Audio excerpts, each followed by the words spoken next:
you guys for coming. This is this is the Tales We Tell podcast. We're a podcast about spooky stories, unsolved mysteries, and local lore. And I'm your host, Hannah Parch. And I'm Katy. Woo!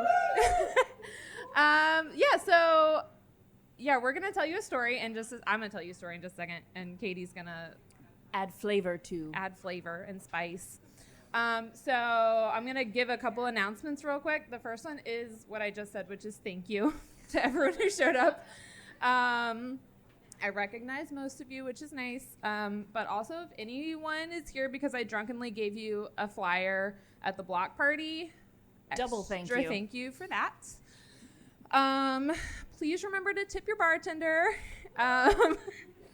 There is a drinking game if you're drinking tonight and you want to play along. The rules to the drinking game are on a piece of paper by the register.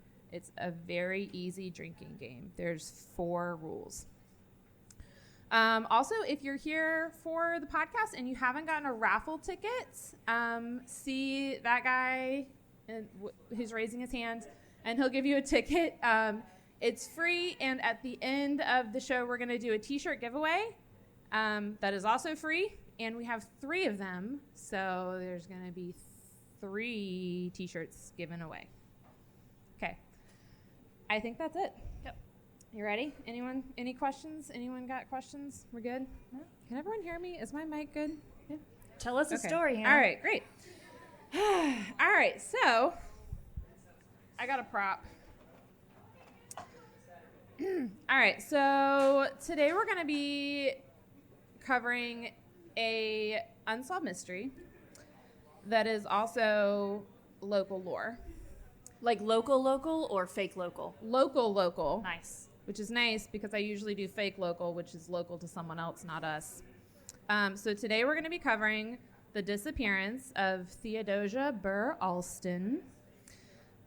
Hi, girl. I'm assuming some people here have seen Hamilton, the musical. Anyone? Okay, great. So you guys know who Aaron Burr is? Okay, great. If you don't, he was a vice president. There we go. Dear Theodosia, that's who we're talking about. So Aaron Burr was the vice president to... Oh, I don't know American history. Thomas Jefferson. I'm sorry, my mic is... You're going to have some issues? Sorry. And Theodosia was his daughter. All right, so Theodosia Burr... What? Theodosia also the name of his lady? We're getting into that, and that is you... That's the first... That's Katy jumping ahead so everyone can take a drink. Game. I jumped ahead. Everyone take a sip. You're welcome. Katy does that a lot, by the way. She does it a lot. That's why it's in the game. I'm just trying to get everyone warmed up. All right. Theodosia Burr, the daughter, was born on June 21st of... Is that your birthday? That's my birthday. Ah, it's Anna's birthday. Great. You can drink if that's your birthday also. She was born June 21st of 1783, which means her 240th birthday is coming up. Hannah's too. She was born in Albany, New York, to parents Aaron Burr and Theodosia Bartow Prevost. Sure. She was their first child. She was their only child that survived to adulthood. You guys can also drink if the story makes you sad because a lot of people die in it. Sorry. This is very reminiscent of a dollop thing where, you know, it's like, oh, they had 12 kids and 2 of them lived. Yeah. They had 2 kids and 1 of them lived. That's not good odds. Well, it's the 1780s. You know, it's 50-50. Yeah, it's fine. The sad thing, though, is that hasn't improved that much since then. Well, there's still a very high rate of if you remember, I told you this is also the story of the disappearance of Theodosia Burr. So yeah, they're 0 for 2 then. She's also not going to survive. All right. So she might have survived at some point, but she's dead now. She's dead now, for sure. So Theodosia, the mother, had 5 other children from previous marriages, because if you've seen Hamilton, she was married to a British officer. His name was Jacques Prevost. Not very British sounding. Yeah, well, who knows? I don't know. Whatever. I mean, no judgies. No judgies. And then that Theodosia died when little Theodosia was 11. What? Yes, pay attention. Yeah, there's Mama Theodosia, Mama Dosia, and Baby Dosia. I was about to say, not to be confused with their distant cousin, Doja Cat. Yes. I also just realized Not the pet. half my notes didn't save. It's going to be fine. Okay, so because she was their only living child and because grown-up Theodosia, died Mama when she was... Mama Dosia, I'm sorry. Because Mama Dosia died, Aaron was, particularly fond of little Dosia. See, I was about to say, this is, maybe I'm, little baby Doja reincarnate, because, I lost my mom when I was 10, almost 11, but my dad did not dote on me. And you're afterward. Still alive. I am still alive. I have not disappeared yet. Say yet. I'm still young-ish, right? I've got plenty of time to disappear. How old are you? Shelton, how old am I? I think I'm turning 34 this year, right? Okay. Right? I don't know. Okay. Young enough. Well, that I'm I could still disappear. I'm not giving it away. So, Aaron doted on Theodosia. He very closely monitored her education. We love this about him. He did believe that women should have the same education as men. So he got that for Theodosia. Love that. When Theodosia was 18, in 1801, she married Joseph Alston of South Carolina. He was eventually going to become the governor of South Carolina. That's not important. And I think Joseph might disagree with you. Well, who cares? Sounds like a very important thing in their life. He's the minorest of characters in this story. And then Theodosia and Joseph honeymooned in Niagara Falls. I've been there. Great. So have I. Fun fact, which means everyone has to drink. Theodosia and Joseph were the first couple to ever honeymoon in Niagara Falls. That we know of. I don't know. According to the book that I read on them. Anyways, the next year, it worked. They honeymooned in Niagara Falls, and then the next year they had a baby. So in 1802... The magic of the mist.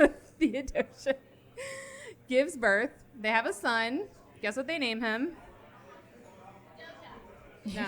Theo. No. You guys are all wrong. No. Aaron Burr Alston.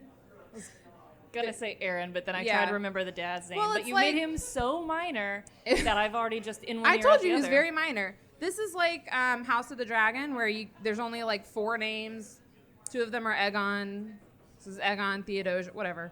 Aaron. So the child is Aaron Burr Alston, but they call him Gampy.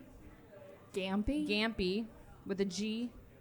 Like Grampy without the R? Or Gimpy with an A. Gimpy with an A. That's dumb with a D. I agree. His name is Gampy, though. Okay. And no, his nickname is Gampy. Because it was 1802, he died? Not yet. Stop jumping ahead. Everybody take a sip. Just jumped ahead again. Because it was 1802, Theodosia had an extremely traumatic birth. And so her health began to decline severely after she gave birth. Not so fun fact. Women giving birth in 2023 still have very traumatic births. Yay. I wouldn't know. So take a sip to drown your sorrows. It's not necessarily a fun fact. One thing I read said that her uterus prolapsed after her birth. That's still a thing. Yeah. Well, I mean, in 1801, they probably didn't have anything they could do about it. But they did tell her to visit spas to try to get better. So that is important. She was visiting a lot of spas to try to resolve her uterus problems. Hey, hun, I think I'm having uterus problems. I probably need to go to the spa a lot now. This is actually kind of fun, finally having my husband not only being forced to listen to an episode, but present for it, too. Yeah, it is fun. I like this. We should do the whole get a babysitter thing more often. I agree. And force Shelton to listen to the podcast that we've been doing for 3 years more often. He only listens on road trips. Wow. What a disappointment. To his credit, at least, most of the time, it's his suggestion. It's, do you want to listen to an episode of the podcast? Do you want to listen to your own voice while you drive? And I'm like, no, not really. I have to listen to my own voice in my head plus like 7 others. I'm good. I never listen to it because I it's stopped me. after like the first year. I was like, I can't. But it's kind of bitten me in the butt since then because I'll talk to somebody who does listen. They're like, oh, that one episode, and they'll name the title or specific people, and I'm like, yeah. Immediately forget what we talked about. I know exactly what you're talking. No, it's in one ear out the other all the time. All right, so in 1807, sorry, we're still in the history part of this. Aaron Burr, the adult, not the Gampy child. Gampy's Grampy? Gampy's Grampy. Great. Aaron Burr, the adult, is tried for treason. This is a fun part of American history. Because apparently... Light treason? Pretty serious treason. So not like George Bluth level treason. No, not Lucille Bluth level treason. Yes, Got yes. it. He apparently conspired to establish an independent country in the southwestern United States, and also was trying to get some other states to join him. Well, that's a new one. Yeah, and it didn't work. See, I would have paid so much more attention in history classes, like in school, if they told you this part of history. Yeah, I agree. Also, I forgot to mention, if anyone is a history buff and you guys find out that I'm wrong or like hear me say something wrong, feel free to say something because I just read all this stuff like in the last 2 weeks. Okay, so he gets arrested, he goes on trial, but he's acquitted because apparently it's actually really hard to convict someone of treason.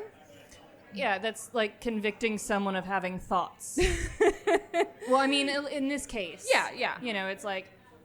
There wasn't a ton of hard He's got to have some actual, like, real forward momentum on this whole new country thing. Like, there's got to be a paper trail. Yeah. And at this time, there's what? Only the Trail of Tears, not paper? Actually, I don't know. I can't remember dates. I remember things, but not dates. I have no idea when. No, I don't. Anyone know when the Trail of Tears was? Anyone? No. So we're not there yet. No. In who knows? history land. All right. I was gonna say. Okay. So. Andrew Jackson's the one that had the big wheel of cheese, right?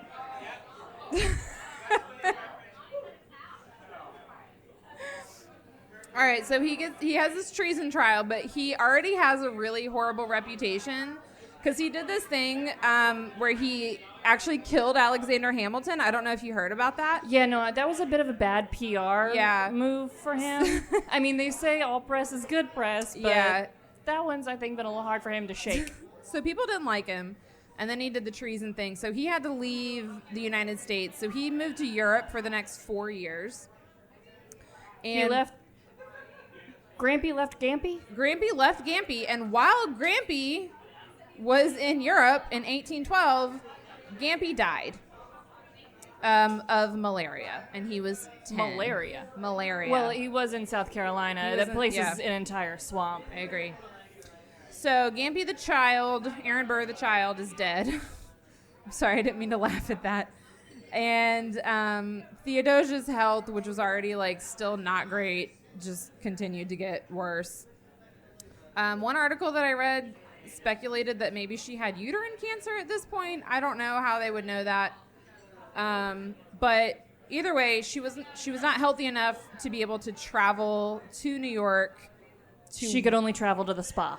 Yeah, she could only go to the local spas, but she couldn't go to New York to welcome her father home when he returned. I mean, that's fair. Europe. Yeah, that's big fair. trip. I mean, Sheldon and I left to go, we went to Greece to get married, and neither of our parents were there waiting to welcome us home. Wow. So terrible parents. I shouldn't say that. Your dad listens to this. Yeah. Sorry. So, anyways, she was well enough by the end of the year, which was like the very last day of 1812. So, December 31st of 1812, Theodosia set sail on the Patriot, which is the boat. Yes. Yeah. I was just Typically, one sets sail on boats. clarifying what not, it was. Shoes or... Well, I was clarifying that was the name of the boat. And the Patriot left port from Georgetown, South Carolina, and it was scheduled to arrive in Albany within 6 days.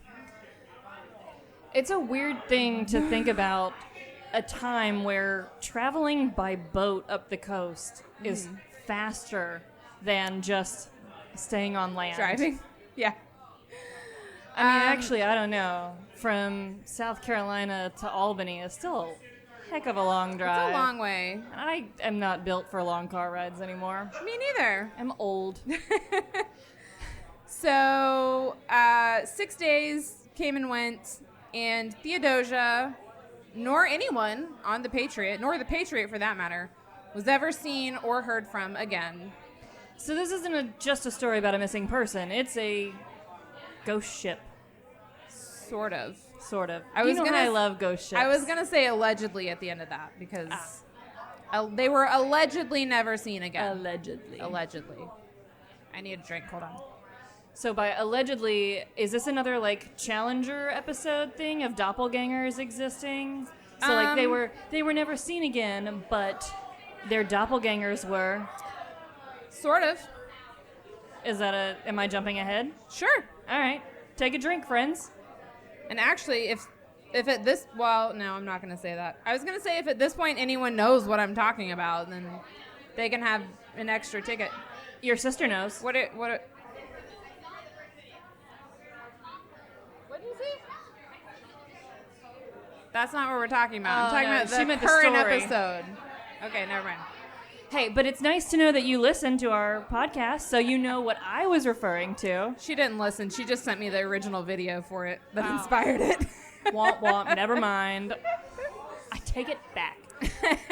Can I just say that this is really weird? I know that we do this every week, and we have for over 3 years now, but are you aware there's a whole bunch of people just looking it's really at weird. us? Every time I look up, I just see Shelton looking at me, and that's why I just watch strange. you. I'm just watching you.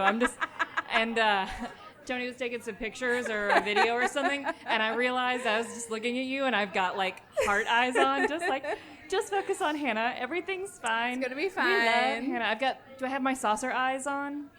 Yeah, they're beautiful. Well, your pupils are always dilated. Yeah, because I love you. I know. Yeah, We've All established that.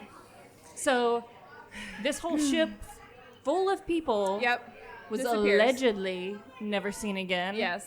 Let's dig into that some more. All right. So, Aaron Burr, the adult. Grampy. I think you're making it more confusing by calling him Grampy. It's making sense in my brain, so...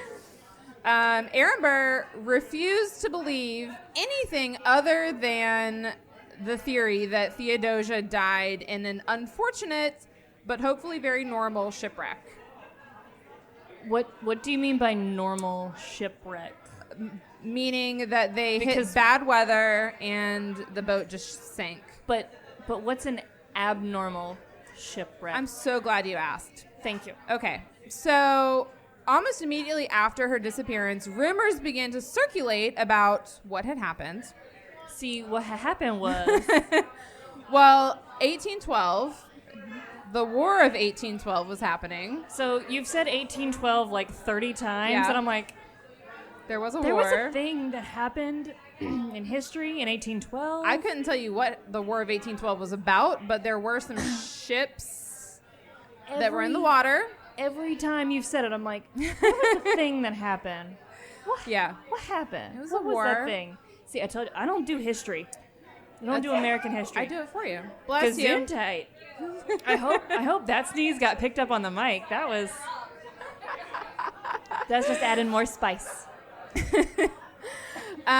So one theory was that some warlike thing had happened. They had gotten sunk by like an enemy ship or something. Ooh, I know. I have a theory. Okay. So whoever the bad guys were, The British actually probably. hired I don't know. pirates to attack the ship. Does everybody need to take a drink again? Sort of. Not really. I mean, you're close. Are pirates involved? Yes. All right, take a drink. Damn it. Obviously, pirates are involved. Okay. Before we get to pirates, though, I'm going to tell you a really creative rumor that started. Okay, I do like the ridiculous theories. This was actually printed in a South Carolina newspaper. This said that Aaron Burr, the adult, Grampy. was having an affair with the wife of the Patriots captain. So far, not unrealistic or far-fetched, Right. seeing as how his relationship with Theodosia, Mama Doja, his relationship with Mama Doja started out as a torrid affair. Yes, as we all know from Hamilton the musical. Yeah, everything I know about that part of history is from a musical. Which is why I said to please I mean, that's why Schoolhouse Rock was so effective. I know about 'Cause it was- bills and conjunctions because of Schoolhouse Rock. I know about bills, and that's about it. Well, conjunction, junction, what's your function? Who's with me? Yeah. There we go. Yeah. See? Just a bill on Capitol. Those are the main two that I remember. I actually, apparently Netflix has The Magic School Bus. Oh, yeah, you told me, because you're getting Critter to watch it, right? I'm trying. He's still not into TV, which is fine with me because, you're into like, it. you know, I don't want him to be obsessed with the screen. But at the same time, can he be obsessed with the Magic School Bus, please, Yes. so that I can sit there and be obsessed with the Magic School Bus? And then you can be Miss Frizzle again for Halloween. I still have my Miss Frizzle dress, and Jory still has his Magic School Bus costume. So we are ready. I agree. I think he's going to be, what is it, Ralphie is the one who's like, I'm scared. Arnold, that's Arnold. it. Thank you. You know what I'm talking about. Yeah, he's got the red hair, and he's always very nervous. He's like, oh no, a field trip. I don't But feel he like always has fun. that's not the spirit of your child at all. Sometimes he's very interested. He's very cautious.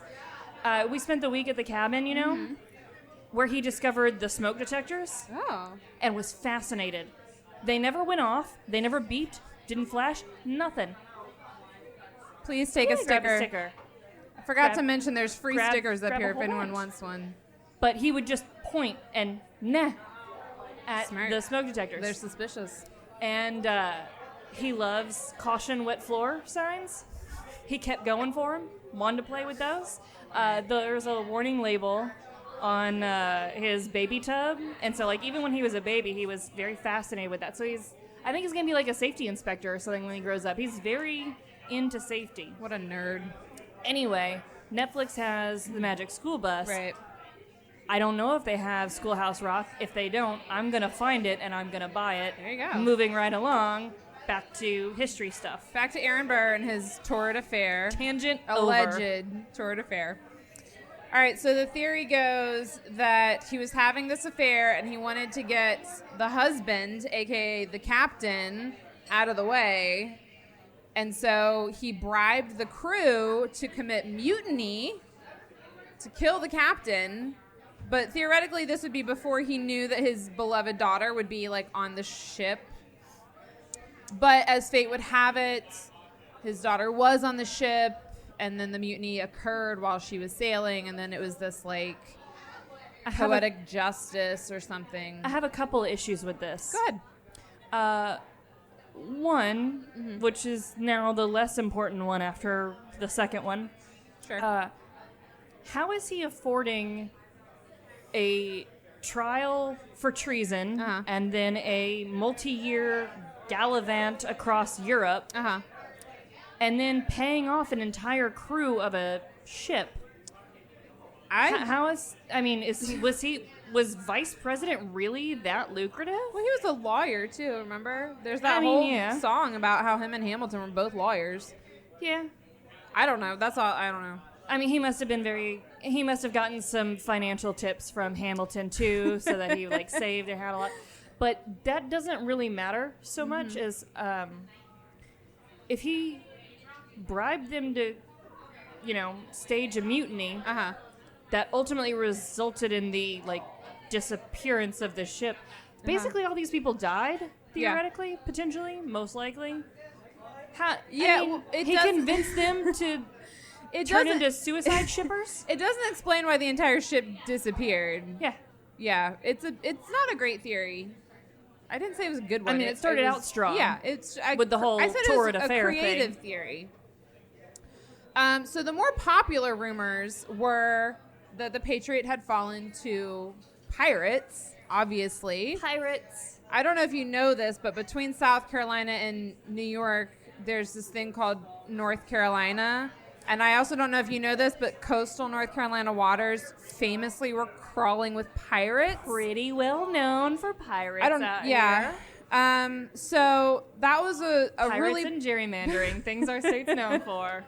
It's a very popular rumor that as they passed up the coast of North Carolina that some pirates got them. And then, very conveniently, the confessions started to happen.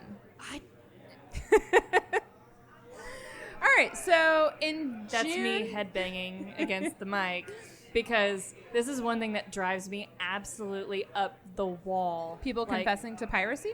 I mean, there's so many times in our episodes that, we try to dive into the psyche of people and, explain and, what could this person be thinking? But I don't think ever understand why people confess to crimes they didn't commit. Yeah. What was that? Most of these people are dying, though. I mean, 4 square meals a day and a roof over your head. I mean, I guess if I was that desperate. But there's also people that are otherwise they seem totally sane and whatnot, and they still confess. Or at least they have a roof over their head and a job, but they still... I mean, it's more than just that 15 seconds of fame, because it's not even 15 minutes of fame. Well, they're going to end up... get it. Why? Really? Some of them ended up in this... Okay, well, I need to go check out Netflix for the reasons for Some why. of them ended up in this cool podcast in 2023. What's that? I said some of them ended up in this cool podcast in 2023. I don't know if they care. Thank you. Yes, I love that suggestion. We should we should do an episode of False why confessions. people confess to crimes they didn't commit. Sure. See, so I'm with you. I'm trying to stay in my mic here. It's hard. Tony told me to make out with it. I'm trying to keep my face on it. Mic is mine, remember? All right. So in June of 1820, so 7 years after the disappearance. That's the name of another war, the 7 Years' War. You're correct. Because it took me forever to Useless remember knowledge. 1812, so I'm just trying to show that I know a thing or two about a thing or two. Can't tell you anything else about the 7 Years' War other than the name of the 7 Years' War. It's not going to come up at all in this. Damn. All right, I'm so useless. In 1820, the following story was reported in the New York Advertiser. A reputable media source. Obviously, we've all heard of that. All right, so it says that the previous year, 1819, the privateer ship, the Bravo, so privateer, basically legal pirates for hire. That was my college mascot, the University of New Orleans. We were the Privateers. Oh, congratulations. And our mascot was an alligator named Lafitte. Doesn't make any sense. And sense. he had Lafitte prints all over on the sidewalks. It doesn't make any sense. What do you mean it doesn't make any sense? It's Louisiana. There's alligators. And I'm kidding. Jean Lafitte. I got it. What more do you want from me? Let me tell my story. Tell me a story. All right. The Bravo lost a battle in the Caribbean to 2 United States vessels, and because they lost, their captain, Jean DeFargus, and his first officer were arrested, tried, and convicted for piracy, and for this, they were sentenced to death. And so because they were sentenced to death, they were like, well, we're just going to confess every bad thing that we've done. And so let's just lay it all out there. Yeah. There's no getting out. There's no getting out of the gallows. Exactly. Let's just. So among their confessions, they... See, that I can see the logic behind. Falsely confessing to things This out is of true. no unprovoked. I should True, clarify. true. Falsely confessing unprovoked. I don't Unprovoked. get. Well, there's going to be some deathbed confessions in a minute. See, I mean, if I was about to be, hanged, which I'm assuming... Well, this is kind of the same thing, right? A deathbed confession, I would right go before. ahead and see at that point I totally would confess to things that I didn't do just to make myself sound a little bit more badass than I was. You just want to confuse history. Yeah, that too. I don't know. I just wanted to push the crow. You can say it on TV. I can say it on the podcast. Okay. Okay, so if I get real frustrated, I'll reach over and grab it. So they confessed that they had actually been sailors aboard the Patriot when it had sailed from South Carolina to New York, and that after a few days of smooth sailing, they had just become pirates or decided to do a pirate thing. Mutiny. Yeah, but just the two of them. And so they just took over the entire boat, which I guess... Do you know how many crew were on that boat? I read... Or passengers? I read that, and I didn't write it down, so yes. Understood. I'm just not going to tell you. And secret withholder? I will confess it on my deathbed. And so, to the gallows with ye. And they said that they forced everyone below deck, and then they took all the valuables. That's a good first step. Yep. I've seen that on lots of movies. And they took all the valuables, and then... That's a good second step. Yep. And then they escaped on a boat while they sank the Patriot. You mean like on the lifeboat? Yeah. Okay. Or whatever the equivalent in 1812 or 1813 is. I'm sure they had lifeboats then, right? A rowboat. Anyone a big history buff, especially sailing boats? What was the equivalent of a lifeboat on an 1813 vessel? Or did they just have lifeboats? Oh, okay. Okay, a whale boat. So it wasn't with the express purpose of safety and explains it was more for let's go kill that whale and get its blubber and meat, right? Okay. Yeah. Okay. All right. Oh, or you pull up to an island and you don't know if there's a whole bunch of like rocks or a reef or something. You send the little guy out. All right.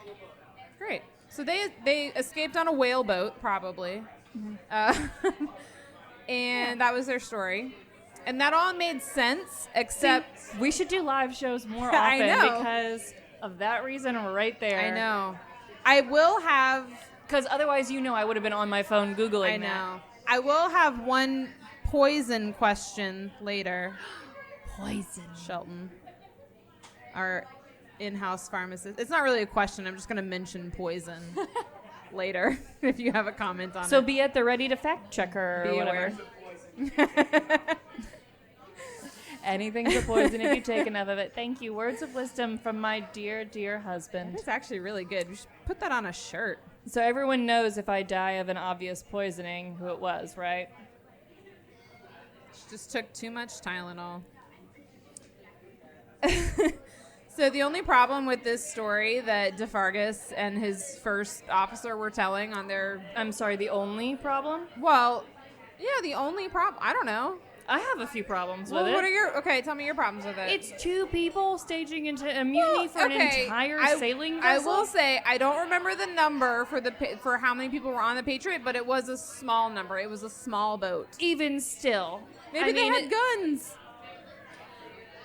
I don't know. Maybe they started a fire. I did learn that today in a different podcast that fires on boats were very common. I did a thing about fires on boats in my ghost ship episode, remember? They even actually tried to... There was one theory because they were one of the boats was carrying denatured alcohol. Mm-hmm. And so they tried to recreate in a lab a theory that there was an explosion of the denatured alcohol. Oh. And they basically were like, yeah, no, that theory about this, it doesn't hold water. Wah, wah. All right, continue. Okay, I was going to push a button to signify your... Yeah, we need a like a that was a bad joke, Katie button. Well, the one problem that I had with their story that I didn't mention... I just want to come a bit closer. Is that in their story, they said that they left port from Charleston, South Carolina. But that's not where they left Which from. is not correct. See, if you're gonna falsely claim to, take ownership of crimes, Should leave out all the details. that's the real secret to telling a successful lie, keeping it vague. Which I just jumped ahead, which is not... doesn't count because I wrote the story. Yeah, so. no. It says Katie guesses / jumps ahead, not It'll Hannah. come in later. I'm just so saying. nobody takes a drink. You all have to Spit wait. out your drinks if you did. Just kidding. Everyone join me for a drink because why the hell not? Oh my gosh, I feel so powerful. Y'all should not have gone along with what I just said. I'm just... Okay. The next confession. We got a deathbed confession next. In 1833. So wait, hold on. They Okay, sorry. They said, "Oh, we did this shit," and they were like, "All right, that's nice." And They said, okay, you have to die still because All you're a right. pirate. Also, for those listening and not watching, the noises that I made were also mimed by the gallows being pulled, being Listening and not being watching. hanged, and necks breaking. Talking to everyone who's Because listening we get to do that now. Because there's people looking at us. There are people I here know. who get to appreciate This is true. the miming this And time. we are filming this. I am trying to forget that that's Yeah, I there, know. just like I'm trying to forget that the mirrors are there. Because, like I said earlier, I'm like a goldfish. I You see made movement. me and, you made me face the mirrors, so well, you get to look at the iPad. I have to look at you. I also and have to look at them, you. and there's people waving all the at people me, and now behind I'm just me. like, oh god, they can see me. Oh crap, that one sees me too. Oh, there's so many of them. All right. Okay. More confessions. All right. 1833, so 13 years after that first confession. Okay. Theodosia was like super popular in, Hannah, yeah, I have a confession to make. yeah. What's up? I know it's like 200 years later, but Uh-huh. there was this boat. Uh-huh. It was sailing from South Carolina to North Carolina, Uh-huh. and I was feeling frisky one day I've and already found decided the to. first problem in your story. What? You put in too many details. It was sailing to New York. Yeah, I said that. You said North Carolina. I said South Carolina. You said North Carolina. Roll the Yeah. tape back. This is all recorded. I can prove you wrong. Whatever. Okay. 1833. Guess my confession's over. Aaron Burr's friend, William Stone. You should all probably be drunk by now. Aaron Burr's friend, William Stone, said that some guy made a deathbed confession to him. Some guy. Some huh? guy. I think I met him like a yeah, while back Probably. at some bar in some state. Yeah. Some year. So this guy said that he had been part of a pirate crew that overtook the Patriot, and that everyone on board except for Theodosia had been killed. And no one wanted to kill her because she was a lady. Was she the only female on the boat? I then? guess, yeah. Okay, hold on. Well, I guess I should clarify because she might have been the only lady, but not Yeah. the only female. Yeah, she Because was apparently there's a difference. probably. And so they were like, well, we've got to draw lots, which I don't know what that means, really. I mean, I know essentially what it means. I don't know how you draw lots. Do you? Straws? Well, I know that, but, like, that's not the same thing, is it? Yeah. Is it the same thing? Is that Yeah. not just a metaphor? No, okay. No, like that's my lot in life. Like that's just the card But- that so I when drew. they say- That's the straw that I drew. so- Like that's just how the cookie crumbles, Okay, Hannah. so whenever they say drawing lots, are they really drawing straws? Probably not. They've probably, rock, paper, scissors. That's what I'm saying. Like, what are the other ways you draw lots? I don't know. They threw a dice. Okay.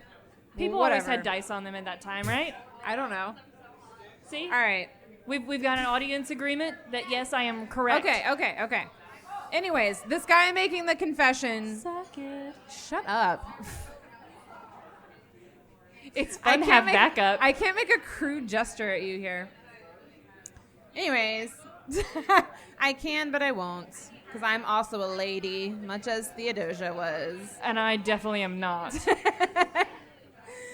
I am not a lady. There you go. Good job. Okay, so this guy ended up having to be the one to kill Theodosia. And so he's like, all right, you have to walk the plank. That's not really killing someone, though, right? That's just forcing suicide. There's the distinction, right? Yeah, but no one wanted to be the one to make her do it, I guess. I don't know. Fun fact. Wusses. Take a drink. Fun fact. All right, so apparently walking the plank, you know, like in Peter Pan, walking the plank, they like have a plank that's like basically a diving board, right? And you like walk off the end of it. Oh, yeah. Are you about to ruin my childhood? Yes. So apparently walking the plank was actually, they took a loose plank, a loosey-goosey plank, and they just laid it so it was like half on and half off. And then you had to start walking on it until it seesawed it seesawed, and then you and the plank fell into the ocean. So they were sacrificing a perfectly good plank? Yes. That's just foolish. Fun fact number 2 or 3, whatever. I'm going to have to refill our glasses. Pirates didn't really make people walk the plank. Yeah, no, I think I've heard that before. Because it was a huge waste of planks. It's such a huge waste of planks. It's a horrible waste of planks. They couldn't spare that much wood. Who has the money for all these planks? Well, they kept the planks on board to repair the ship. Well, exactly. Yeah. Because ships, you have issues. The pegs are always going through the holes and getting stuck, and you need to replace those planks. Thanks. I do have a direct source for that one in case anyone wants to fact check me. His name is Joseph Schwarzer, and he works at the Graveyard of the Atlantic Museum in Hatteras. Oh, I have that book, The Graveyard of the Atlantic. Oh, great. Well, check that because he says that pirates didn't make people walk the plank. Did you say check that or chug that? Because yeah, we do need to finish these. Oh. It's bad luck to clink ink tree. I was waiting for you to slam it down. I don't know the rules. We need to coordinate better. Come on, these people are going to think it's our first ever live show. Like definitely not. We do this all the time. All right, well, while you're doing that, I'm going to continue. There was a similar story in 1850. This was given by a guy named Benjamin Old Frank Burdock. He also gave a deathbed confession. I do love nicknames, but Old Frank. Old Frank is a terrible one, especially when your name is Benjamin. Old Frank ain't got nothing on old Bricktop. I forgot about Bricktop. That's another reference for all of our seasoned listeners. She was a prostitute. And maybe a ghost, too. Anyways, so Old Frank gave a deathbed confession, also claiming that he had forced Theodosia to walk the plank. So we know that that's not true. Well, it's doubly a lie because obviously walking the plank we've already established as a fiscally irresponsible method of murder. Yeah. So now we know anyone claiming to have forced her to walk the plank, like already lying. Except he adds for his that he allowed Theodosia a few moments to compose herself. That's what you do because she's a lady. Yeah. Heaven forbid she swoon before she walks the plank. Well, she did not swoon. She actually because she's tough. She went back into her cabin and she changed into an all-white dress. And then she walked the plank, quote, with eyes raised to the heavens and hands crossed reverently upon her bosom. I thought, in all depictions of walking the plank, it has always been their hands have been tied behind their back. Well, not Theodosia Burr Alston. Her hands were on her bosoms. It's a whole lot harder to swim with your hands tied behind your back. I don't know what to tell you. Her hands were on her bosoms. She was probably also wearing, if she's wearing this, fabulous white dress, there was probably a whole lot going on with petticoats and stuff. I don't know what I can say anymore. Petticoats and stuff. There's a lot of fabric that probably drowned her. Oh, no, it went away. I can't censor myself anymore. Tony, Anyway. our crow went away. Anyhow. I'm just going to have to, like, truly self-censor, not button self-censor. Our buttons are dead. My button died. It's fine. They don't Anywho. have. Anyways. It's hard to... There we go. Okay. Petticoats and the crow noise, everyone. We're not going through that anymore. Okay. It's probably hard to swim, and I imagine it's probably really freaking cold, too. Yeah. Well, because also, you said this was December 31st, right? Yeah, so it was like early January. Everybody, this isn't a drinking game rule, but join me in a drink because I remembered something from like 20 You plus remember minutes dates really ago. well, though. No, I don't remember. like I you had the ADHD makes the very hard with the brain thinking and the memory making. Yeah, okay. Meanwhile, I struggle to remember names. You can take a drink. So it's December 31st. It's somewhere on the Atlantic coast. Yeah. I remember one year, it was Easter weekend, right, Shelton? We were at the Outer Banks, and my father-in-law, my husband Shelton, and I had a competition because the water was so cold. We were at the beach. The water was so cold that we couldn't get in it, but we stood on the shore, and every time a wave would come in, we'd have to take a step forward. And it was just kind of like, you know, who gives up first? And like, wave comes in, our feet turn to popsicles, wave goes out, we take a step forward. That sounds like a terrible game. It really was. It was painful. And I hate the cold, but if I didn't win. You're using that so responsibly. Well, I'm self-censoring and like literally self-censoring. Like, there's a lot of forethought going on here. You're good. That's good. Continue, please. All right, so another pirate tale. So this one... Wait, pirates have tails?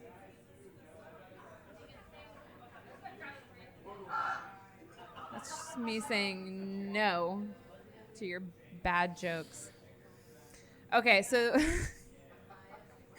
All right, in this story, which I don't have a date for it, this says that in 1812, the pirate ship The Vengeance was floating around off the Mexican coast, and Captain Octave Chavot and his crew decided to sail north to coastal North Carolina. And while there, they spotted the Patriot. They followed her around for 2 days. There were some storms. Not important. And then... Maybe a little important. I mean, it's important because... Important for the Vengeance, factually probably. It happened, but whatever. So they overtook the Patriot. They went after the Patriot because they thought it was going to be carrying like a lot of valuable shit. Instead, it was carrying people. Well, the most valuable thing on board was the wife of the governor of South Carolina and the Burr family silverware. Baby Doja. No, baby Doja was dead. Oh, that's right, Mama Doja. Dang it. R.I.P. How the mighty have fallen. Coming off high on the horse, or high on the hog from remembering the your date memory that is it shot happened. now. So after they boarded, they killed almost everyone, not Theodosia, and then they collected their booty, both figurative and literal, and they returned to the Vengeance. And over the next several days, Theodosia apparently successfully resisted Chavot's sexual advances. But then he went to check on her one day, and she was dead. Oh, man, I thought you were about to tell me that she, was there and, got ingrained and turned into a bad lady pirate. No, I'm sorry. But boo. But one of her suspected causes of death was suicide by strychnine. Shelton. Where is she keeping strychnine on her, and for what purpose?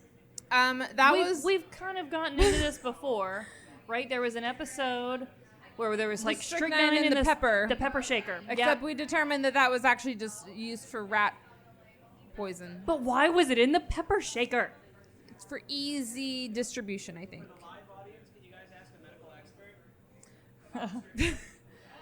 Hey Shelton, yeah. can you what is tell strychnine? us a little Something about strychnine? Oh, okay. Poison, he says. Our pharmacist on hand says Dr. Shelton Hunt wanted to educate everyone and let us know that strychnine is poison. Does it have any medical purpose? Elegant. Would it be found, like, could it theoretically be Why found would she in have strychnine on her? Rats? Rats. Oh, okay. See, the thing I read said that I it guess- probably I wouldn't guess be in on the a ship, 1800s, but rats that are actually makes way more such sense. a problem that you just have Rats. strychnine. We should have this guy really at all of our recordings. Jarrett, can you get on that? Yeah. I I think we're Jarrett, hiring a new producer. Jarrett, can here. you get his contact info? Yeah, Thank you. We're hiring a new producer. Oh, great. Get his contact info. Yeah, no, Thank now you can work together in a. Now you can work together in uh, another capacity. Yeah, there we go. Capacity. That's what I wanted. Okay. He's going to be our boat guy. He's going to be our boat expert. We need Okay. a fact checker. Jeez, I don't know how to drink and do this at the same time. I believe in you. You can do it. This Okay. podcast was built on drinking and doing things. That's one way to do it. Sure, lean over the mic arm. I'm getting married tonight. Okay. Are you making moves on Mike? Yes. Mike is mine. The other suspected cause of death was that Chavot just killed her because he got tired of her not banging. Well, also, women on ships are bad luck. Yeah, that's true. So they probably ran into some bad weather and was like, it's the bitch's fault. So remember when I said earlier that you shouldn't add too many details to your lie of a story? I also said that. Yeah, but I said it first. Are you sure? I think I might have said that. Anyways, according to this story, among Theodosia's possessions that I guess she was allowed to pack up and Was take a vial with her, of strychnine. No! She had many expensive dresses that were embroidered with her initials, None of which were white. as we all do. I don't know. Well, I mean, she was in South Carolina. South Carolina women are all about their initials. Initials on everything. Oh, yeah. Yeah, I mean, monogramming. on stickers, on your car, on your tote bag, on your keychains, on your expensive on your dresses. forehead, everywhere, initials. She also had a gold locket that had a tintype of Gampy in it, AKA a photograph. aka a ferrotype, which this is your next fun fact. Take a drink, please. All right, tintypes, also known as ferrotypes, also known as terrifying old-timey photographs that you buy at antique stores.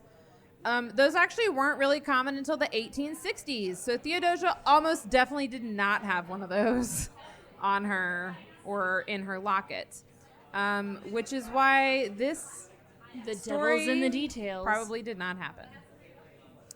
All right, the next story is not about the vengeance, but about la vengeance. La vengeance. Yeah, I don't know. You say it. Katy is our French pronunciation expert. I'm not even that good at it. This story says that when the Patriot hit bad weather, she, instead of turning around and just going back to South Carolina, she just went all the way down to Cuba to wait out the storm. Okay, I'm not great at geography, but that's dumb. Well, you know, the storm. I don't know. No. Unacceptable. I don't know what to tell you. That's what this story says. She waited out the storm in Cuba. But they have to pass South Carolina Uh-huh. to get to Cuba. I don't. But they have to. But the story wouldn't work if they didn't go to Cuba. Well, the story's stupid. Well, don't you want to hear the rest of it? Yes, unfortunately. So while they were in Cuba, they encountered La Vengeance, or Well, I'd say la vengeance Okay, because whatever. la, but la is also used in Espanol, so okay. it could be with a Spanish twang. Well, let me tell you, the name of the captain was Je ne parle Thaddeus pas espagnol. Boncourt. Boncourt? Boncourt. Boncourt. Okay. So rather than let the ship be overtaken without a fight, Theodosia, against her captain's orders, apparently ordered the cannons of the Patriot to be mounted, which I don't know why anyone was listening to her, because she's not in charge of the Because ship. in my mind, She's in some stupid frilly 1800s dress, and she has ripped a saber out of the sheath of some sailor's, what do they call it? The waist belt thing with the sheath. Sash? She's got the saber, and she's like standing on the prow of the boat, maybe like 1 foot up on the railing, and just saber held high, saying, "We will not yield," or something like that. I don't know. I want Mama Doja to be I know. a badass. So, not a swooning chick on a boat that died because of rough waters. According to this, she personally took over a cannon and aimed it and lit it and hit the pirate ship. Okay, that's hella impressive because cannons are not precise instruments of mass chaos. It is. Except famously one cannon does not take down a pirate ship, and I guess no one else was firing. It's kind of like in action movies when people are shooting at cars and then they explode. Maybe if you hit the exact right spot, like fuel tank or something, you could trigger a reaction that led to an explosion. But that's like a 1 in a trillion thing. Oh, right? wait, do you have Are you inching towards us? Do you have a fact for us? The most likely source of explosion of a ship back then would have been hitting a powder magazine where they stored the gunpowder. Gunpowder. So basically, like the fuel tank of a car in an action movie or whatever. Don't actually do that, but See, and that's the thing. That's what I was just saying too. So, but yeah, no, like hitting the wrong part of a ship. Well, I can say with certainty lead to that big this boom. cannonball did not hit the gunpowder of the pirate ship because nothing happened, and the pirates still took over the Patriot. Do you think that the room that they stored the gunpowder in was called the powder room? Yes, I do, actually. Yeah, we all got it, Lauren. It was a good joke. Yeah, actually, because the bottle's empty, and once I'm out of this glass, I'm out. Unless somebody wants to buy me another glass. Okay, so the Patriot's overtaken. Everyone's murdered except for Theodosia. Because she's up on the prow of the ship with the saber waving around. Because she's pretty. Yeah, and a woman. And because so she gets taken aboard and she is given. Doesn't it suck, but also kind of awesome that because she's a woman, she's also she's both spared and murdered. Like, women are often murdered because they're women, but also spared because they're women. Yeah, I agree. Stupid double-edged sword. Saber. So fuck the patriarchy. Oh my gosh, I was like, yeah, I do. Okay, so she is taken on board and she is given, quote, every courtesy, food, and even champagne. Okay, I could be captured.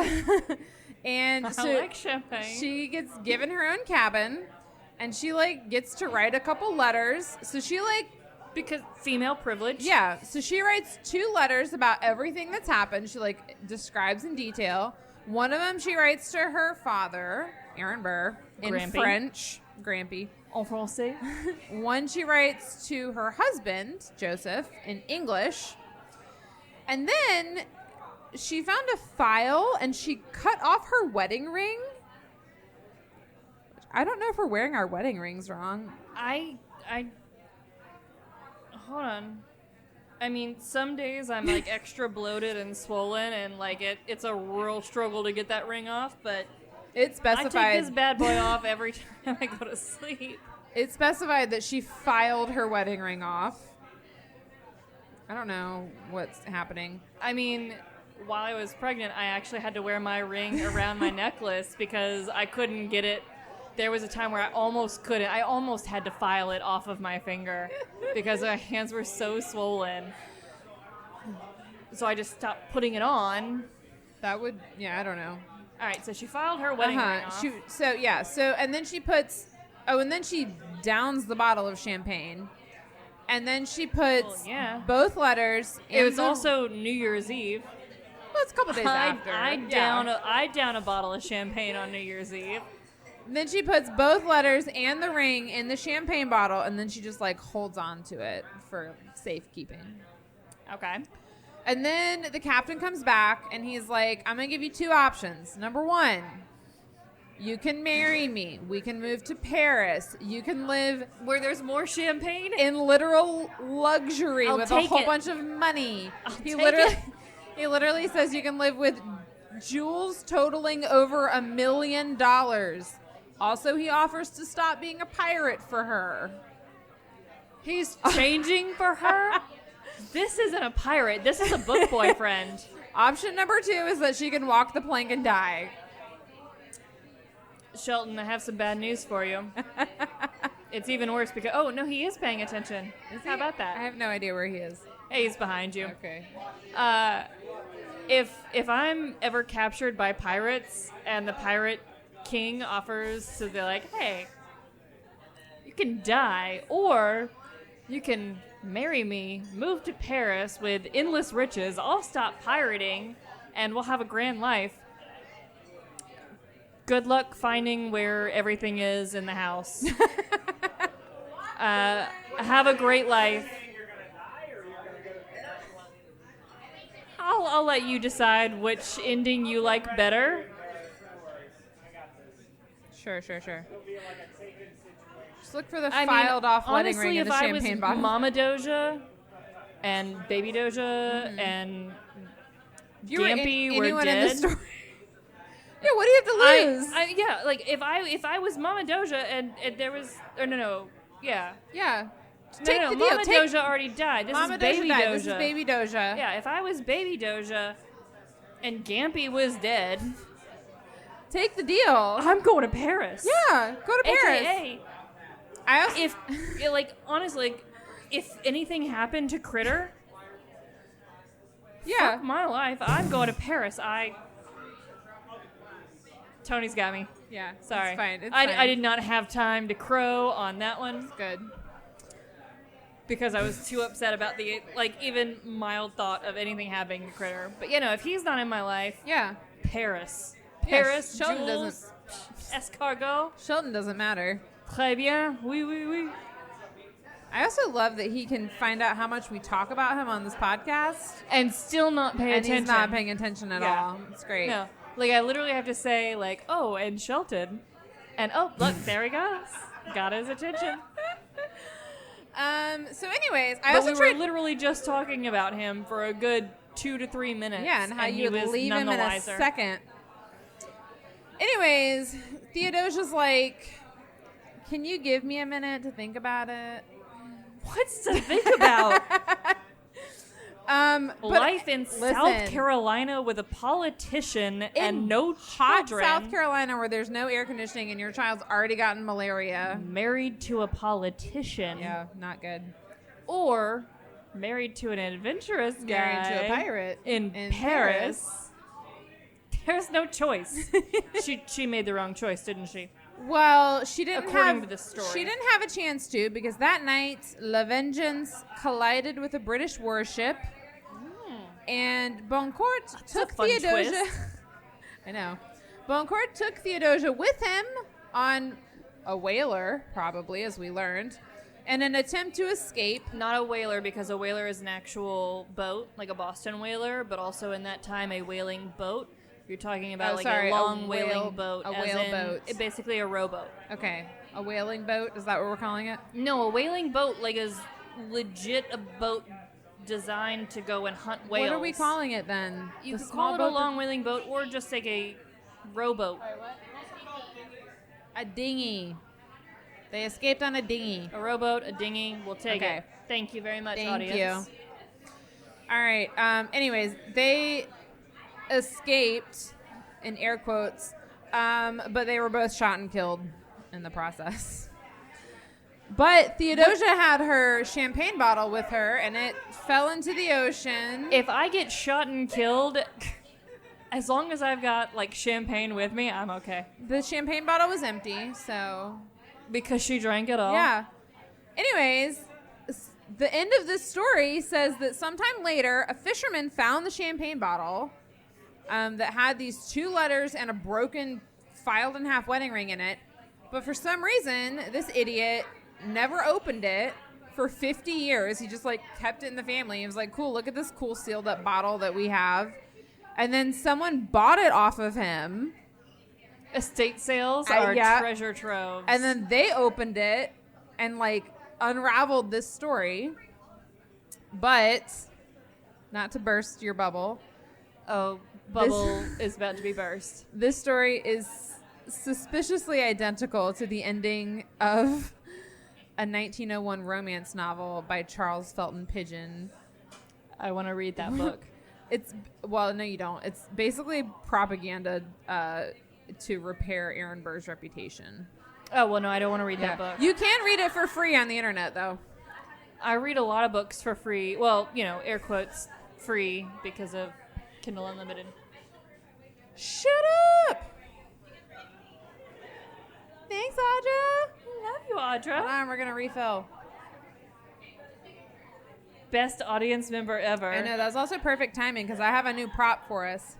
I've been wondering because I've only seen one picture. We're well into the story here. Okay. And you got a tote bag full of props. I just have 2 props. Okay, so... All right, so those were our confessions of pirates, right? Then in 1869... Dr. William Gaskins Poole of Elizabeth City, North Carolina, was called to the home of an impoverished fisherman in Nag's Head, also North Carolina, if you guys aren't familiar. I know several of these words. Okay, great. The fisherman's wife was really sick, and as it turned out, she was actually dying. So Dr. Poole comes. He does everything he can to make her comfortable. And when he's done, the fisherman's like, I'm really poor. I don't have any money to pay you with. But what I do have is this painting. This really nice painting that's hanging up in my house. Sorry, it's for everyone else to look at, not you. I'm chopped liver on this podcast. You Whatever, are. You it's really fine. are. All right, so we're really here for the folks in the audience, apparently. He said, I have this painting. It's an oil painting of a young woman. And the way he explained how he came to have this, he said, many years ago, a young woman had washed ashore in a small boat, possibly a dinghy or a whaling boat. What do we call it? A longshore whaling boat vessel thingy? Where's our boat expert? Come on, producer. Jarrett, where are you at? Where's our boat expert? Where's our... No, he's our producer. Damn it. Okay. We'll get back to that. Okay, so this woman fired. She washes ashore in a boat of some kind.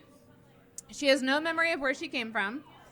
And the only item that she has on her is this portrait. What are we calling that boat? The whaling boat? The whale boat. Okay, sorry. She washes. But not a whaling ship because whaling ships are I didn't different. call it a ship. I called it a whale boat. No, you called it a whaling. Whatever. She washes ashore in a small boat. Okay. She has no memory of who she is, where she came from. All she has is this portrait. Why is someone clinging to an oil painting of themselves? Pay attention. I'm going to tell you. Because Jack fell off. There was room. It was just a matter of buoyancy. It was about buoyancy. That is a door I will die on. She was nursed back to health by the small community in Nag's Head.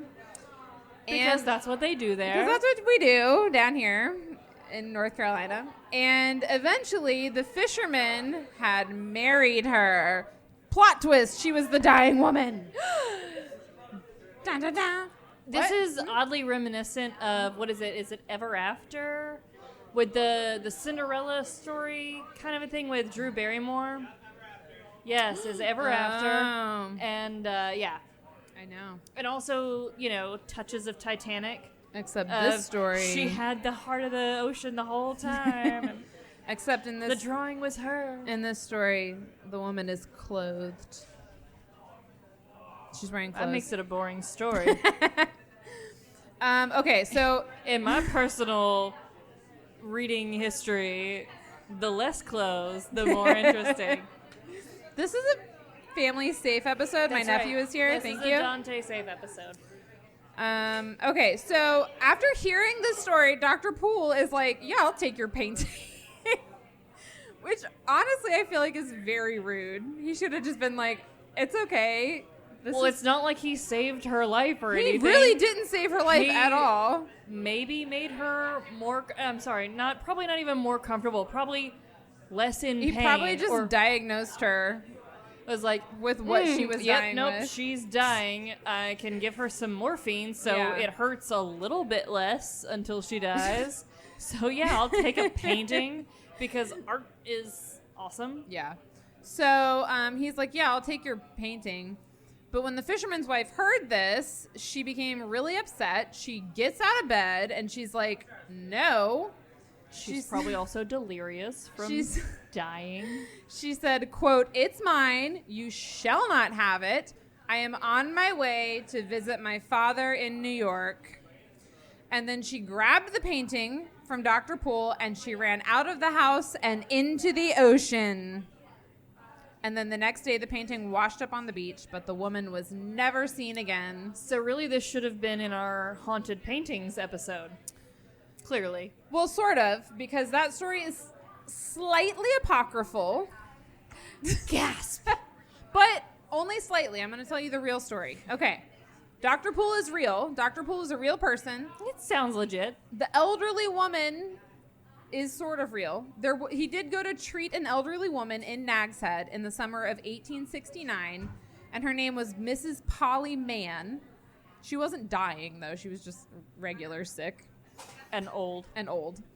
She was... Regular old or special old? She was regular old. Okay. We'll get to that.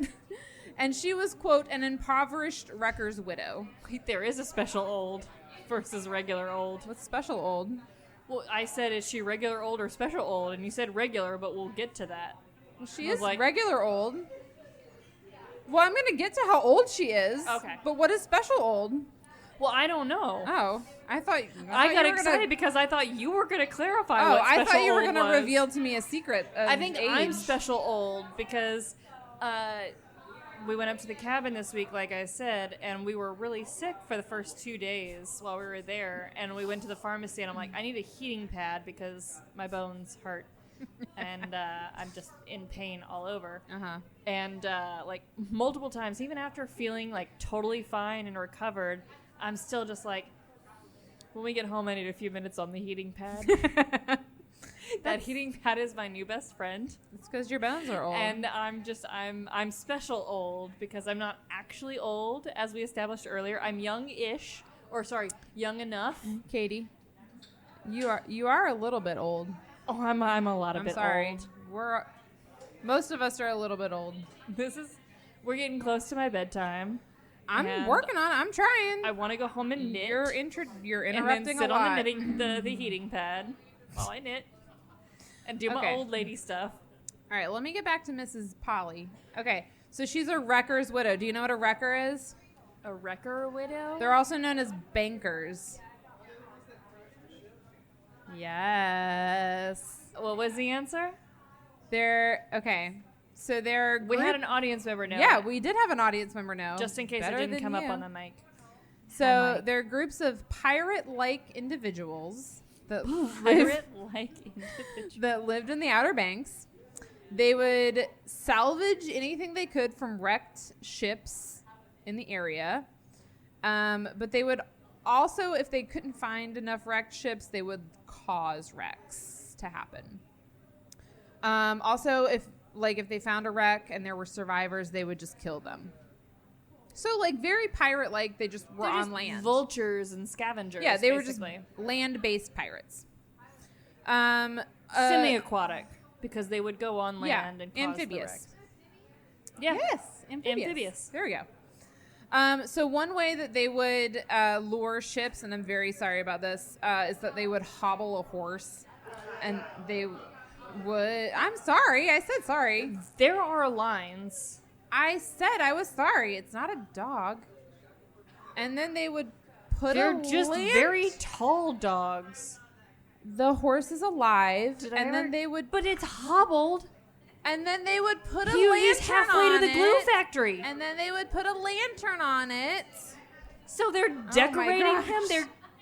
They're mocking his injury. They're adding salt to the wound. The horse would limp up and down the shore, and it would imitate the bobbing light of an anchored ship.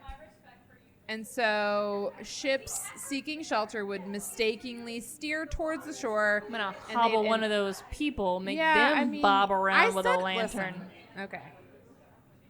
Anyways, according to an official notarized document written by Dr. Poole's daughter, who was with him when he visited Mrs. Mann, this is the actual story of this portrait. When Dr. Poole treated Mrs. Mann in the summer of 1869, she was, quote, to all appearances, about 70. That's what I meant when I said regular old. But also, to all appearances, remember earlier when I showed up and I was like, are you sure I look okay? Are you sure I don't look like I'm 40 trying to look like I'm 20? I said you look great. Thank you do look great. I'm just saying, looking old. She looks about 70. And then Dr. Poole's daughter spends like a paragraph talking about how dirty and gross Mrs. Mann's house is, which I thought was pretty rude. And then she's like, except there was a beautiful portrait. If I'm 70 and I've got dust, sorry. If you live, you're poor. You're impoverished. Men should not be allowed to describe It's a woman. things. It's his daughter. It's the doctor's daughter. That's right. You're right. This is even worse. Sorry. This just makes me think of the Sasquatch episode of describing she was not built for beauty Not or built speed. for beauty or speed. Get it on a sweatshirt at our Redbubble store.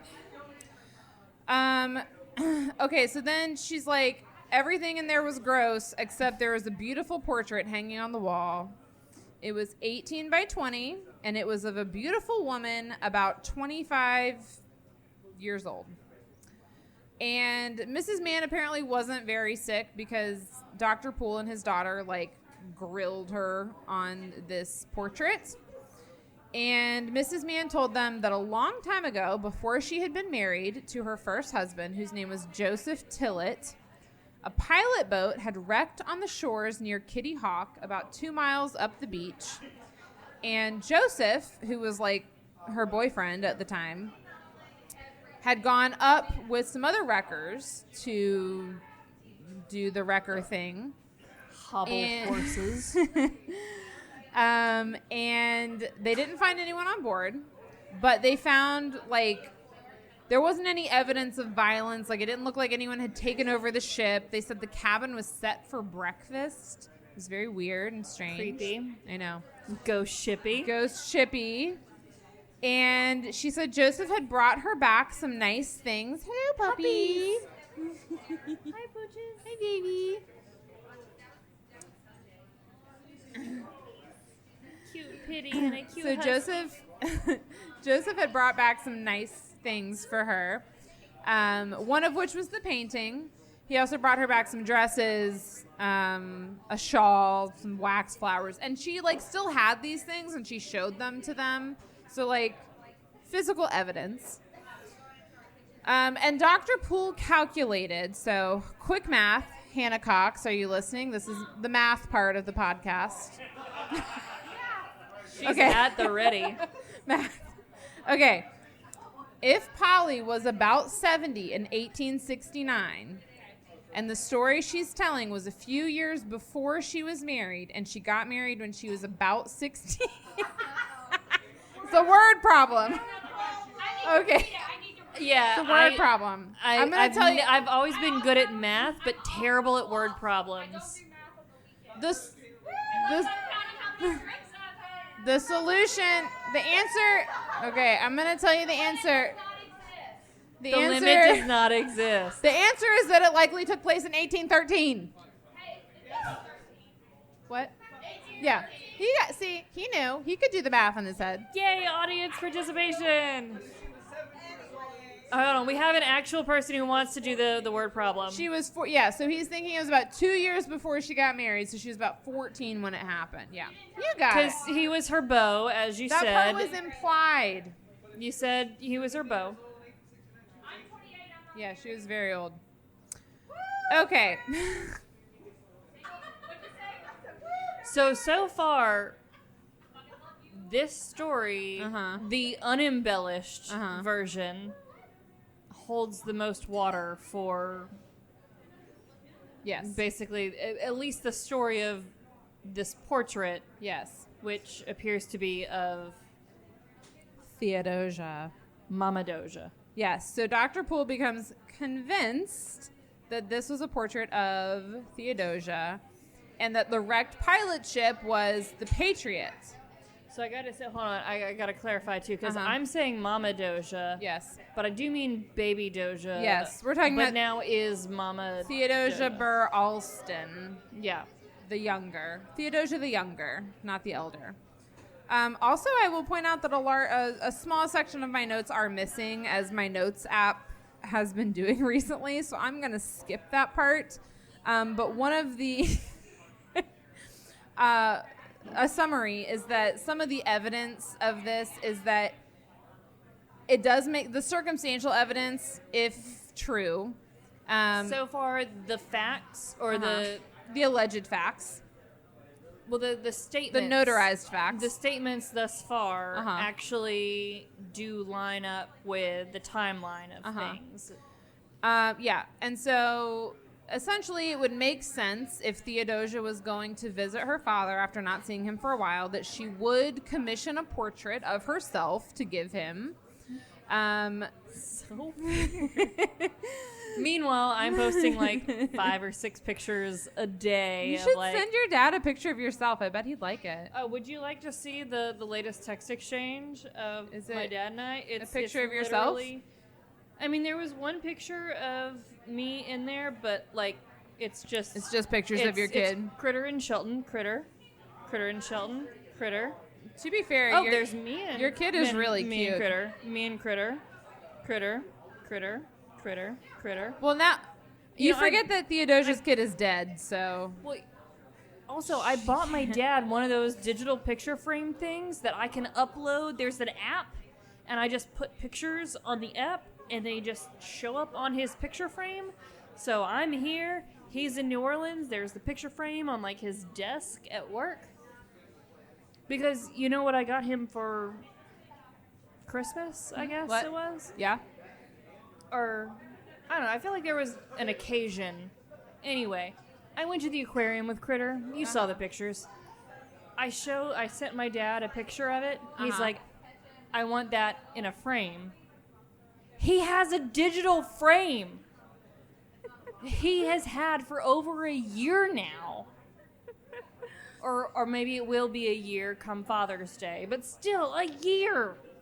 And he won't set it up. And he is a technology person. He likes technology. Have to set it up for Dad, him. I am publicly shaming you here. So I literally had to print out a picture, go to the store, buy a frame, put the picture in the frame, put it in the mail like some sort of ancient person. Father's Day is coming up. All he's getting for Father's Day is a brutal reminder that he needs to set up that picture frame. You should get him a picture of yourself, is what I'm saying. That's right. I should. One of the other circumstantial pieces of evidence, besides the fact that it's very logical that she would have commissioned this portrait, and that it's logical for the time. Logical for the time. She'd be about 29, which is like, I think this woman looks about 29. Some people are like, okay, it doesn't look exactly like other known portraits of Theodosia. This is another known portrait of Theodosia. None of the portraits of her look the same. She looks different in all of them. I mean, I also look different from picture to picture. She looks different in everything. You can just Google Theodosia Burr Alston. She looks different in all of her pictures. But similar enough that, like, you can see a resemblance. Yeah. So you would think that there is at least a family resemblance. Yeah, she's got dark hair. She's got dark eyes. She's got kind of a pointed jaw. Around. Did you say a vintage jaw? A pointed jaw. Sorry, I couldn't I've hear. forgotten what the picture looks like. Because you've got them set forward to where I I have to lean know. awkwardly. Like, the video is going to be ridiculous. It's going to be the top of my head. I'm doing it for the audience. Anyways, Dr. Poole. You're welcome. Dr. Poole spent the rest of his life trying to prove that this was a portrait of Theodosia. He actually showed it to the surviving members of the Burr and the Alston family. The Burrs agreed that it was her. The Alstons said that it was not her. In 1878, the portrait was shown to Mary Mott Alston, who is Joseph's youngest sister, so her sister-in-law, who was 9 when she disappeared. She was the last remaining family member who had seen Theodosia, like, in the flesh, and she was not helpful at all. She was like, well, she had pretty eyes, and this portrait has pretty eyes, so maybe. Anyways. Yeah. No, I mean, again, like, to be fair, I don't know, like I said, I lost my mom when I was 10. And I wonder, like, if she could walk in to this bar right now, I'm sure I would recognize her, but it might take me a second. But at the same time, it might be more than a second. Yeah. Because that's 20 plus years of not seeing her Yeah. in person. And if you saw a painting of her done when she was... And I've Yeah. seen lots of pictures. Like, I'm actually going through all of, like, old pictures of when I was little. It's actually been very fun to look at pictures of me when I was a small child and be like, oh my God, that's my kid. There's hilarious pictures of me, and I'm like, I've seen my child make that exact face. That is, like, there's my maternity test. I know that kid is mine. Yeah, we've confirmed the child is yours. The child that came out of me is in fact mine. What's in question is the other part of it. Which it's in question every morning when it's breakfast time. I also love that this is another part that Shelton is we apparently offer him not paying attention eggs, for. And my husband loves eggs, but my child hates eggs. That's what I'm saying. But so there's this picture that my dad sent. That is me. That's Critter. That's me sitting on a table trying to drink a beer. And this was in response to sending a picture of my small child trying to drink a beer. You and Connor are both raising children that enjoy beer. So, Dr. Poole died in 1887 without having authenticated the portrait. How dare he? I know. It exchanged hands several times, and it now lives in the Lewis Walpole Library at Yale University. The what? The Lewis Walpole Library. I don't know. Sometimes Katy makes fun of my pronunciation, so I hesitated. Lewis Walpole. Okay, I couldn't fully hear you. Yale. It's at Yale. It's at Yale University. Ever heard of it? Vaguely familiar. Okay, that's where it is. Also, I did want to mention earlier, and this is now full circle, the whole Mama Doja, Baby Doja thing gave me serious Lorelai Gilmore vibes. Because Rory Gilmore, her real name is Lorelai Gilmore. Because when Lorelai Sr. was in labor, she's like, well, why don't, like, they've got Bob Sr. See? Yeah, it's like men always name their children after themselves. But women never do. So there's too many named Hannahs hers. as is. Anyway, so there's Mama 3 Doja, of them Baby in this Doja. bar. Or 2. There's 2 that I can see. I don't know where the third one is. I'm in heaven right now too. This is great. I've got wine. I've got people. Oh yeah, she's really far away. So the identity of the woman in the portrait, nor the fate of Theodosia Burr Alston have ever been positively uncovered. However, I have some bonus ghost content for you, very briefly. Ghost like Lumi. Yeah. And I did this mostly because, well, you'll see.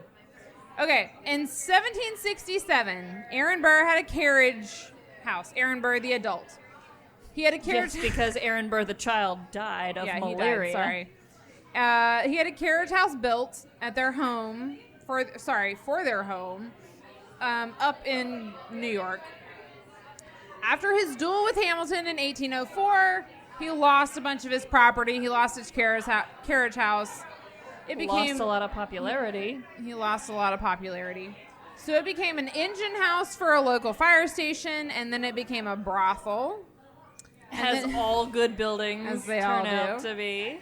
And then it became a silent movie house. And then in 1973, it opened up as an upscale restaurant called One If by Land, Two If by Sea, which is a stupid name. Yes, it is. For a New York restaurant, and a missed opportunity to have a burger restaurant called Aaron Burr's. I shouldn't laugh at that. I know. I'm sorry. Did everyone hear that? Aaron Burr's. No, okay. If you missed it, good for you. You can It's go a burger on with your joint. life. Okay. Aaron Burr's. You're right. I can't say anything. Bad jokes are kind of my bread and butter on this podcast. I worked really hard on that one. Okay. Anyways, what should have been Aaron Burr's. Allegedly, both Aaron and the young Theodosia somehow found their way back. Baby Doja. Baby Doja.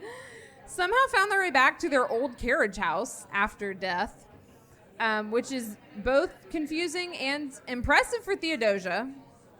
Well, I mean, we've speculated a lot about ghosts. About are their spirits anchored to where they died, or where their memories are strongest? True.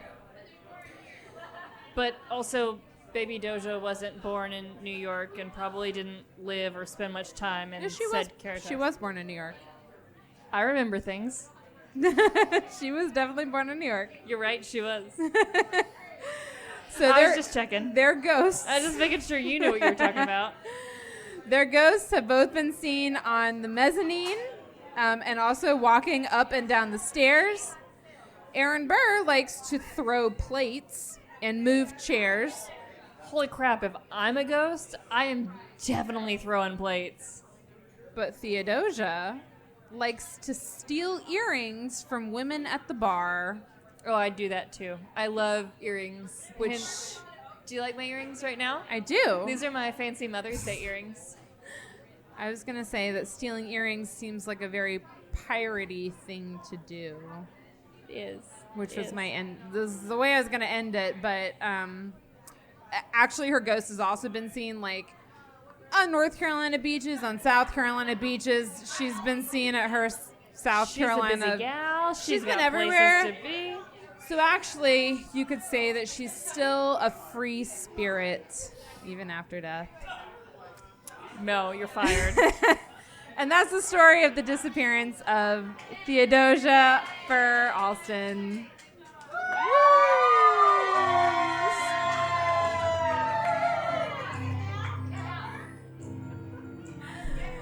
Yay! Thank you guys. We're going to do the t-shirt drawing. Woo!